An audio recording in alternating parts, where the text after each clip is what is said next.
अध्यक्ष महोदय, मी आपल्या अनुमतीने आज राज्याचे मुख्यमंत्री देवेंद्र फडणवीस साहेबांनी आमचे नेते आदरणीय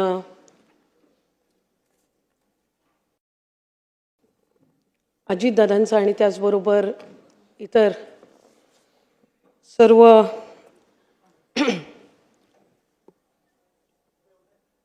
विधानसभा, विधान परिषद, विधिमंडळाच्या माजी सदस्यांचा शोक प्रस्ताव जो मांडला त्याला पाठिंबा देण्यासाठी उभी आहे।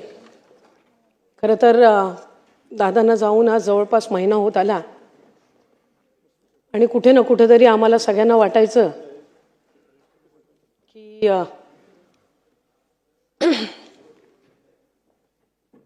ते आमच्यामध्ये असतील, पण तो भ्रम आज या सभागृहाचं कामकाज सुरू झाल्यानंतर तुटला। कारण या सभागृहावर त्यांचं प्रचंड प्रेम। आज या सभागृहामध्ये ज्या वेळेला त्या खुर्चीवर त्यांना बघितलं नाही त्यावेळेला ही वस्तुस्थिती मान्य करून आपल्याला आपल्या या नेत्याच्या शिवाय आयुष्य जगावं लागेल हे दुर्दैवाने आज बोलावं लागतंय। अनेकांनी माझ्या आधी दादांबद्दल भावना व्यक्त केल्या। 35-40 वर्ष त्यांनी सगळ्यांनी दादांसोबत काम केलं। मी 12 वर्षाची होती ज्यावेळेला मी दादांना पहिल्यांदा भेटली।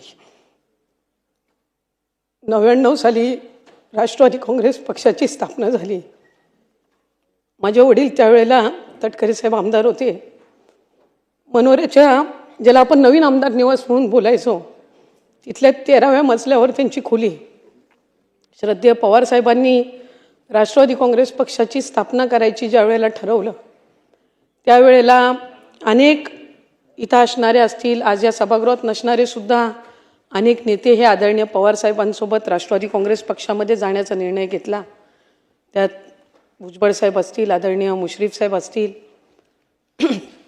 आदरणीय दिलीप वळसे पाटील साहेब असतील, आदरणीय जयंत पाटील साहेब असतील, अशा अनेक मंडळींनी त्यावेळेला सहभागी झाले। त्याच्यामध्ये आदरणीय माझे वडील तटकरे साहेबसुद्धा। आणि ज्या वेळेला तो निर्णय घेत असताना 13व्या मजल्यावर त्यांच्या आमदार निवासमध्ये पहिली अजितदादांची भेट झाली। त्यानंतर राष्ट्रवादी काँग्रेस पक्षाच्या प्रवाहामध्ये सामील होत असताना अनेकदा कार्यक्रमांच्या निमित्ताने कधी रायगडमध्ये आले, कधी कोकणात आले। ह्या कार्यक्रमाच्या निमित्ताने आदरणीय पवार साहेबांचा, आदरणीय दादांचा जवळून सहवास त्यांना पाहण्याची संधी मला मिळाली आणि लहानपणापासूनच त्यांचा प्रभाव हा राहत आला। त्यावेळेला खरं तर दादांच्या जवळ जाण्यासाठी, बोलण्यासाठी भीती वाटायची, कारण एक धाक, एक दरारा त्यांचा। 2012 साली ज्या वेळेला राष्ट्रवादी युवती काँग्रेस संघटनेची स्थापना आदरणीय दादांच्या आणि सुप्रियाताईंच्या मार्गदर्शनाखाली झाली, ज्याचा उल्लेख अनेकांनी माझ्या आधी या ठिकाणी केला की वेळेचं किती महत्त्व त्यांच्या आयुष्यामध्ये होतं। त्यांचा जनता दरबार सकाळी 6:45 वाजता सुरू व्हायचा। सकाळी 6:30 वाजता ते पक्षाच्या कार्यालयामध्ये यायचे। मला राष्ट्रवादी युवती काँग्रेस पक्षाचं संघटनेचं पद ज्या वेळेला मिळालं त्या पदाचं नियुक्तीपत्र हे अध्यक्ष महोदय सकाळी 7:10 त्यांच्या हस्ते मी स्वीकारला।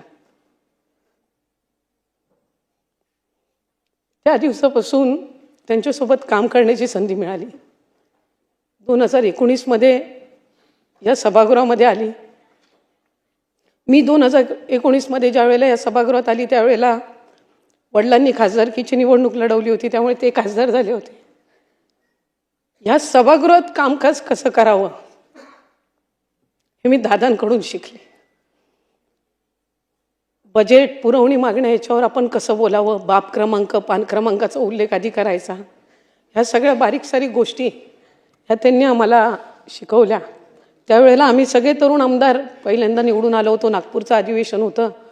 आम्हाला सगळ्यांना ते लॉबीमध्ये घेऊन बसले। मला वाटते विश्वजित दादा या ठिकाणी आहेत, धीरजजी आज या सभागृहाचे सदस्य नाहीत पण त्यावेळेला ते होते।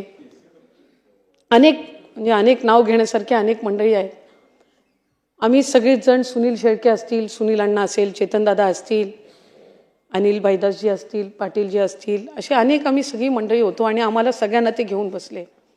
मला आठवते रात्री 11-12 वाजता त्यावेळेला आम्हाला बोलायची संधी मिळायची, कारण पहिल्या टर्मचे आमदार म्हणून शेवट. रात्री 11:30 पावणे-12 वाजेपर्यंत आम्हाला जिथपर्यंत आमच्यापैकी शेवटच्या माणसाचं बोलणं होत नाही सदस्याचं, तिथपर्यंत ते थांबून राहायचे. जाता येतं विचारायचे त्यांना, दादा तुम्ही अजून गेली नाही? नाही, माझी मुलं अजून बोलतायत. माझ्या मुलांचं अजून बोलून झालं नाही सभागृहामध्ये.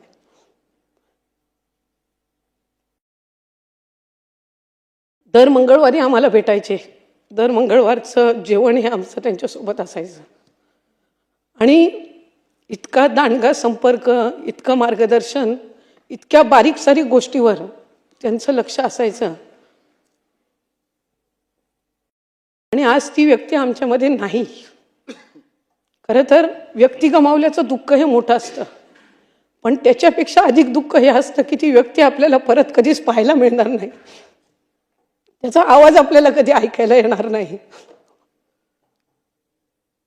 ही भावना ही मनाला दुःख आणि वेदना देणारी असते. आमच्यासाठी आमचा आधारस्तंभ हरपला, कारण त्यांच्या नेतृत्वाखाली आम्ही काम करत होतो. त्यांची कार्यपद्धती, त्यांची कामाची पद्धत, त्यांचं सगळं कामकाजाची पद्धत ही एक कार्यकर्ता म्हणून कशी आपल्याला आत्मसात करता येईल हा सातत्याने प्रयत्न असायचा. आणि ज्या वेळेला त्यांचं दुःखद निधन झालं त्यावेळेला सगळेच त्यांच्या कामाचं कौतुक करत होते. एक कार्यकर्ता म्हणून वाटायचं की हयातीत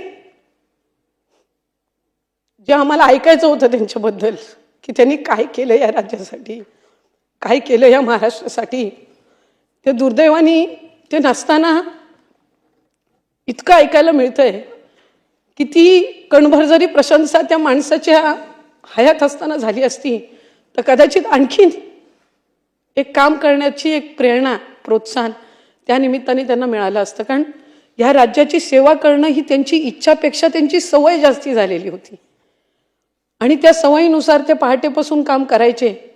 आम्हाला सगळ्यांना सुद्धा सांगायचे की मंत्रालयामध्ये 3 दिवस हे तुम्ही दिलेच पाहिजेत.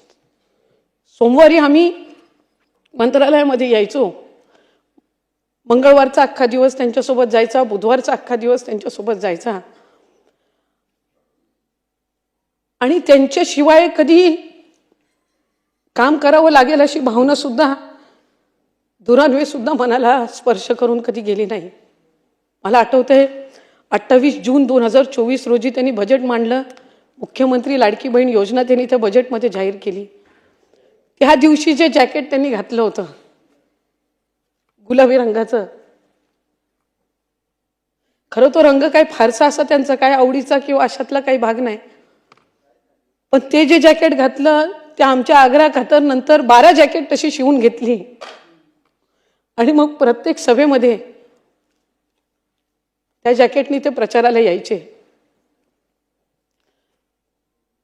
आपल्या प्रत्येकाचा एक नेता असतो, त्या नेत्याच्या नेतृत्वाखाली आपण काम करत असतो. तो नेता आपला अभिमान असतो, तो नेता आपला माज असतो, ते चांगल्या पद्धतीनं माज असतो. हा आमचा रुबाबदार नेता चालत यायचे, तो रुबाबदारपणा बघून आम्हाला अभिमान वाटायचा आणि आज जात असताना तो रुबाबदार नेता फक्त एकटा गेला नाही, कार्यकर्ता म्हणून आमचा रुबाब आणि माज पण जाताना सोबत घेऊन गेला.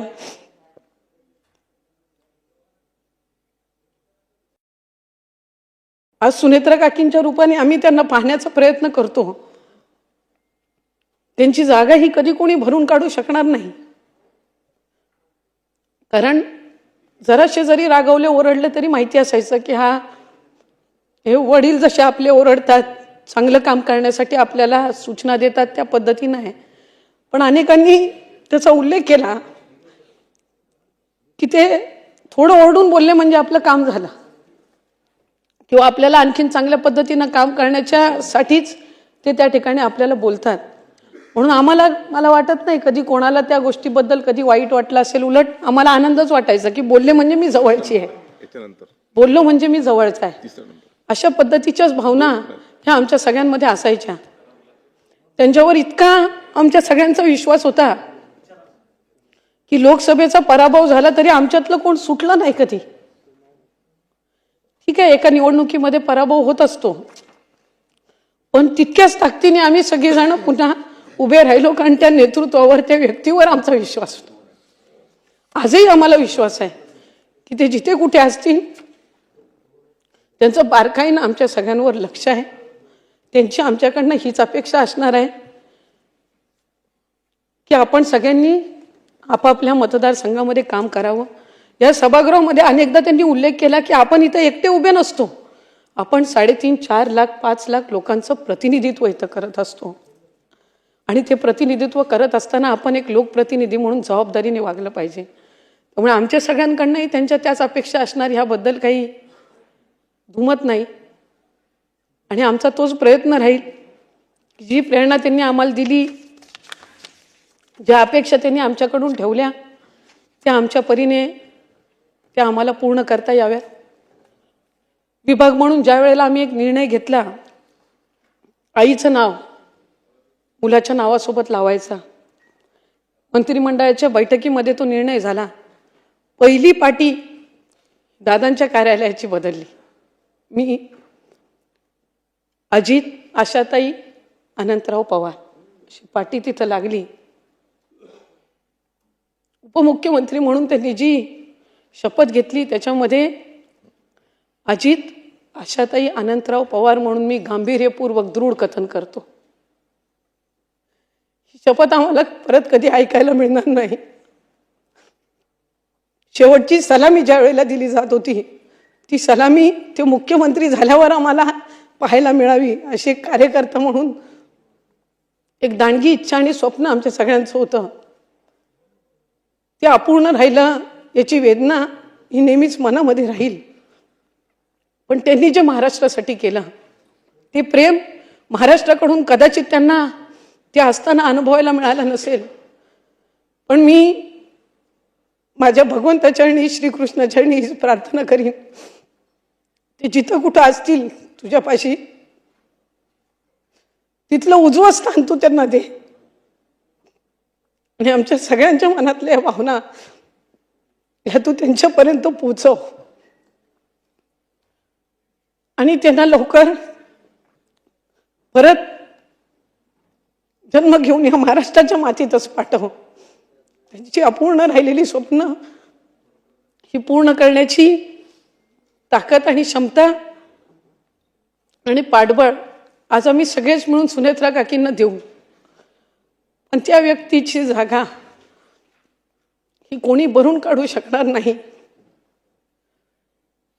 ते दुःख, ते खंत एक कार्यकर्ता म्हणून आमच्या सगळ्यांच्या मनामध्ये राहील. खुल्या मनाने प्रशंसा करणारा, कधीही जातीपातीचं राजकारण न करणारा, एक महिला म्हणून किंवा पुरुष म्हणून भेदभाव न करणारा, आम्हाला सगळ्यांना तितकं स्थान देणारा हा एक खुल्या मनाचा नेता आम्ही गमावला. मी त्यांना श्रद्धांजली अर्पण करण्याची वेळ कधी आमच्या कोणावर येईल असं कधी वाटलं नव्हतं. पण आज अंतःकरणापासून मी त्यांना आदरांजली अर्पण करते.